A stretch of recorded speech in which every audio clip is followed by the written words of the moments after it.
So today may ire-react tayo. Napaka bagong kantang to, just released a few hours ago. So nasa Spotify na siya and someone posted this on YouTube, so ma-react natin siya. But this is only an audio video, okay? Wala siyang video talaga. Like, I mean, audio lang siya, audio form tapos picture. So ito yung kanta ni Maris Racal na ang title ay Perpektong Tao. So wala siyang lyrics, but I've searched it online sa Google and lumabas nga yung lyrics niya. So andito yung lyrics niya sa azlyrics.com. So Perpektong Tao. And before reacting to this video actually, binasa ko na and it was actually her story. Yung recent incident na kinasangkutan niya, no? Yung issue niya with all that, you know, hindi ko nasasabihin, alam niya yung issue na yon. Andito. Okay, ito yung story niya. Natawa ako kasi, sinakyan niya, ginawan niya ng kanta, ganun, di ba? Parang ano na, for ginawang content, ginawang music. But when I was reading her lyrics of the song, medyo ako naantig din yung puso ko in a way na parang nagsisisi nga siya. Who are we to crucify her? I-react lang natin kung anong klaseng musika yung nagawa niya with this kind of lyrics. I-follow nyo ako sa Facebook, sa TikTok, and sa Instagram as well.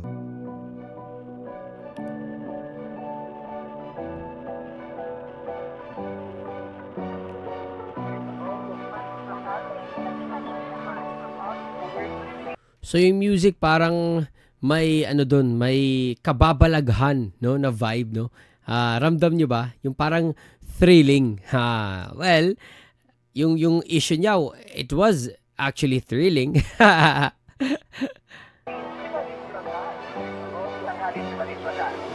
Dumating ang takip silim, ang lamig bigla padilim na nga.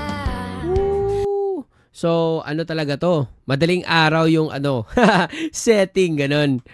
Nabuking ang mga lihim. Oy, nabuking. Hindi na wala na parang bula. Okay. 'Di ba?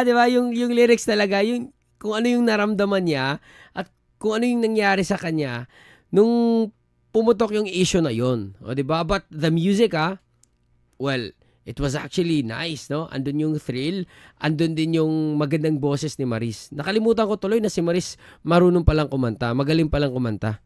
Ganun pag lumabas ang katotohanan, ang bilis di mo na mapipigilan. Ganun talaga pag lumabas ang katotohanan, ang bilis, hindi mo na mapigilan. It's because, 'di ba, we're in the social media age, no? Nasa social media age tayo.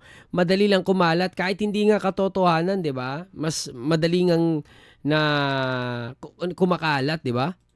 Nagising sa panaginip, nakatulala. O, 'di ba? Nagising hindi lang sa panaginip, kundi nagising sa katotohanan na talagang nagkamali tayo doon, 'di ba?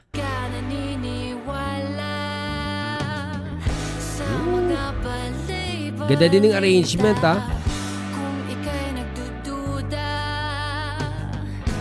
aba nagkakamali ka. Oh, Justo po, mapapatawad niyo pa ba ako? Actually, ang ganda ng tono. Pinabago na ang buong pagkatao ko. Ang hirap maging perpektong tao. Galing. Actually, ang galing nito, it's because magaling yung pagkagawa kasi hindi lang sa kanya, no? It's relatable, no? Nakaka-relate tayo ngayon. Kahit even me, nakaka-relate ako dito sa perpektong tao. At totoo naman, ang hirap maging perpektong tao, especially sa panahon ng social media. Kasi, ang tinitingnan ng mga tao ngayon is only the mistakes, no? Na nagagawa mo or magagawa mo pa. Yun lang yung tinitingnan nila at hinihintay nila. Kaya mahirap talaga maging perpektong tao. Katulad kay Maris, di ba? She's only just a human being. Nagkataon lang na hindi siya ordinaryo. It's because siya ay isang artista na sikat.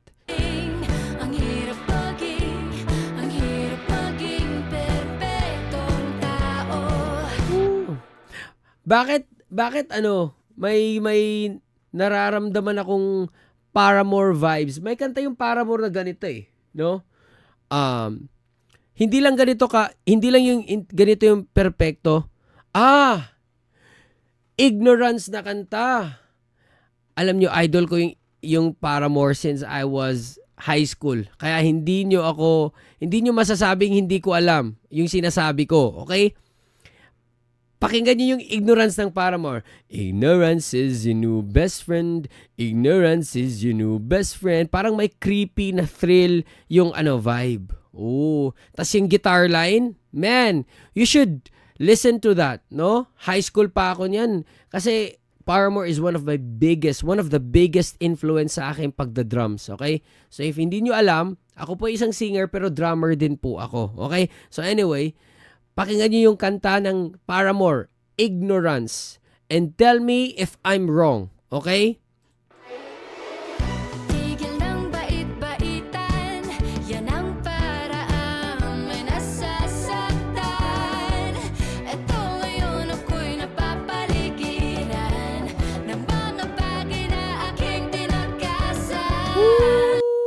At ngayon ako'y napapaligiran ng mga bagay na aking tinakasan. That was amazing. I'm gonna clap for Maurice. Okay? I'm gonna clap for her. Bibigyan ko siya ng round of applause. Kasi she turned her, hindi naman siya downfall, maybe drawback a little bit sa kanyang career for that short period of time, no? Medyo siya, may mga endorsements, mga companies na nag-pull out, no, sa endorsement deal kay Maurice. It's because of that issue. So medyo not drawback, it was a setback for her na in a short period of time. But from that, she was inspired to do a song that actually and potentially can inspire people. No? Ang galing. Harapin ang kadiliman, huwag nang magwala, lanang kawalan. Hanggang ngayon'y umaasa, sa wakas itong pagdurusa, nakaluhod na sa masa, nilalasap ng aking karma. Oh, Diyos ko po, mapapatawad ko pa ba ako? And I love the bass line. Gusto ko yung yung guitar line, no? The drums was just on pocket, no? Ang galing, no? Kontrolado. Ano ba yung ano ba tawag doon? Kasi dito sa amin sa Bisaya ang tawag sa amin is gaginhawa ang kanta, no? Gaginhawa means parang may heartbeat yung kanta, no? Dum padum padum padum padum padum padum. Hindi ko lang siya ma-express in Tagalog kasi mas nasanay ako sa Bisaya, okay? But anyway, yun yung sa amin parang gaginhawa ang kanta. There's always that click, that tempo, that pocket, no, sa drums, sa guitar line, and it was parang it's holding the vibe, the emotion, yung thrill, yung excitement ng kanta. Di nabago na ang buong pagkatao ko. Ang hirap maging perfectong tao. Etong part na to para talagang ignorance. Ignorance is your new best friend. Ignorance is your new best friend. Da da da da da da da. Basta pakinggan nyo lang yun. Ang hirap maging perfectong tao. Kung pwede sanang ibalik din ang palaso sa iyong halik. Ito na ang buhay na kay pait, mapapatawad mo pa, may pag-asa pa ba? So andito din yung regret, no? Andito din yung regret at paghingi ng tawad, no? Paghingi ng tawad at pagsusumamo na sana ay siya ipatawarin sa kamalian na nagawa niya. Hindi na matakasan kapag oras mo na.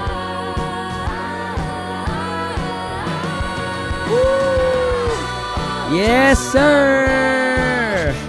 Ang ganda nung na yon. Ang ganda nung part na yon. Talagang lumipad yung kanta, no? You feel me? I just can't really explain it sa parang hindi musikero na term. But I know you get me. Before that part, no, before sa part na yon, parang ano lang, steady lang yun eh. Dum, badum, badum. Tas may ginawa sila sa vocals, no, na da, da, da, da. And then it, boom. Okay? Parang kumawala. May feeling na parang kumawala and talagang andun na yung freedom, no? Tas balik naman ulit sa chorus. Ulitin nga natin yon. Nagkaipaid, mapapatawad mo pa. Ito. May pag-asa pa ba? Ito. Hindi na matagasan kapag oras mo na. Dynamics talaga, oh.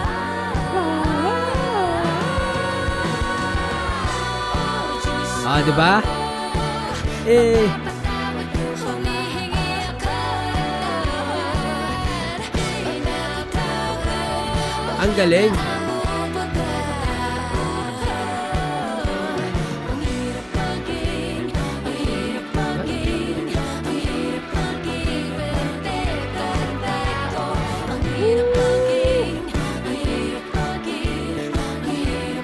Ang galing. Woo! Yes, sir. Yes, sir. I love it, man. I'm being serious, ah. I love the musicality. No, siguro may mga taong magko-comment dito, no? Ano ka lang, bias ka lang, baka idol mo lang si Maris. No, no.